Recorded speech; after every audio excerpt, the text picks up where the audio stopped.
В этом видео о том, что же мы, женщины, можем делать в отношениях, чтобы мужчина нас услышал. Потому что проблема эта очень частая.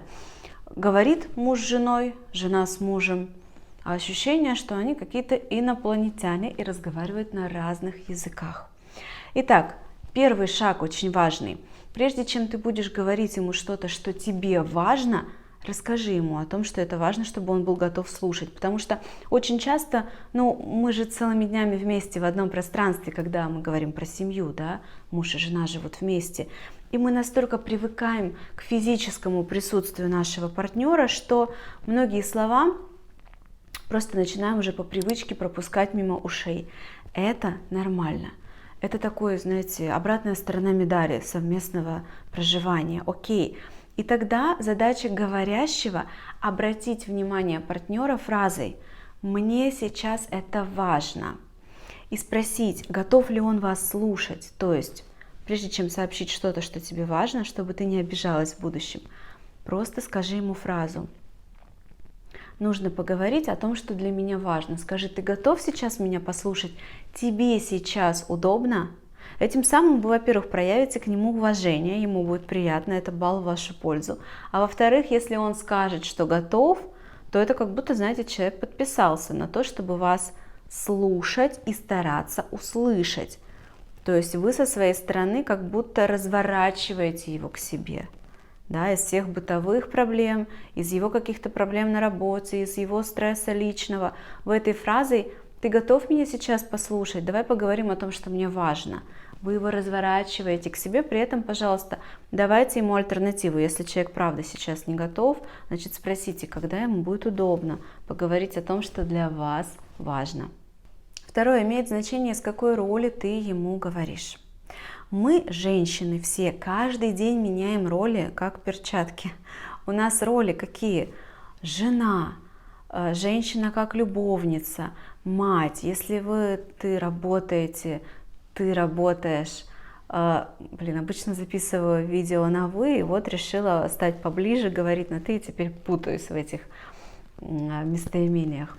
Жена, мать, любовница, на работе, да, профессионал, профессия, домработница, когда ты убираешь дом, кухарка, когда ты готовишь. Это все роли, между которыми ты переключаешься, и это нормально, это часть жизни любой женщины. Так и будет, так и было, и ничего мы с этим не сделаем. Разве что какие-то роли, как, например, кухарка и уборщица, можно постараться раскидать на женщин, которые придут и за деньги это хорошо сделают.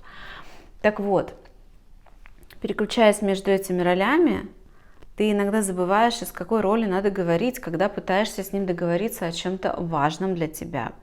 В этот момент нужно говорить обязательно из роли равного партнера.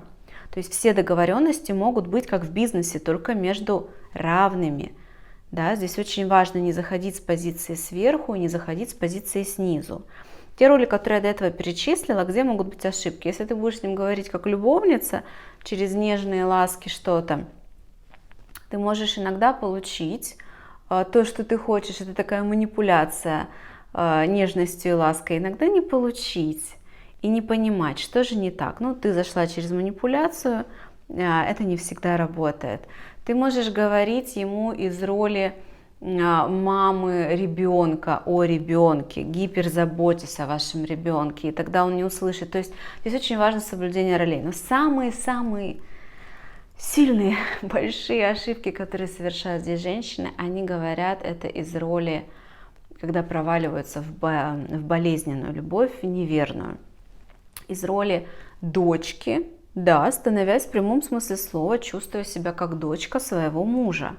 Когда не хватает отца, когда в детстве отец не додал заботы, любви, опеки, внимания, помощи, то мы, женщины, иногда, некоторые часто, вваливаемся с нашими мужьями в состояние девочки-ребенка и ждем тогда от него больше, чем он как партнер может дать. Мы ждем от него, что он, как отец, будет нас бегать, защищать, решать наши проблемы, просто вот как за ребенком заботиться. И тогда, конечно, договоренности-то не будет. И тогда очень важно выходить из роли девочки и вспоминать, что это мой папа, папа уже не будет такого, как я бы хотела, он был такой, какой был, ничего уже не изменишь. Это мой муж, и мы на равных, у нас идет обмен на равных. Почему здесь ошибка?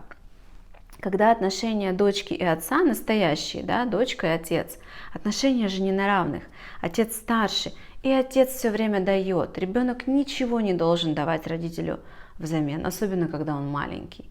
И тогда, если ты со своим мужем впадаешь в эту ошибку и проигрываешь с ним вот этот важный для тебя какой-то разговор из позиции ребенка, ты просишь, чтобы он только тебе давал, сама того не замечая. Отслеживай эти моменты и выходи в позицию равного.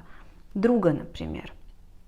Да, вот здесь вот можно побыть больше в роли друга и договариваться как друзья.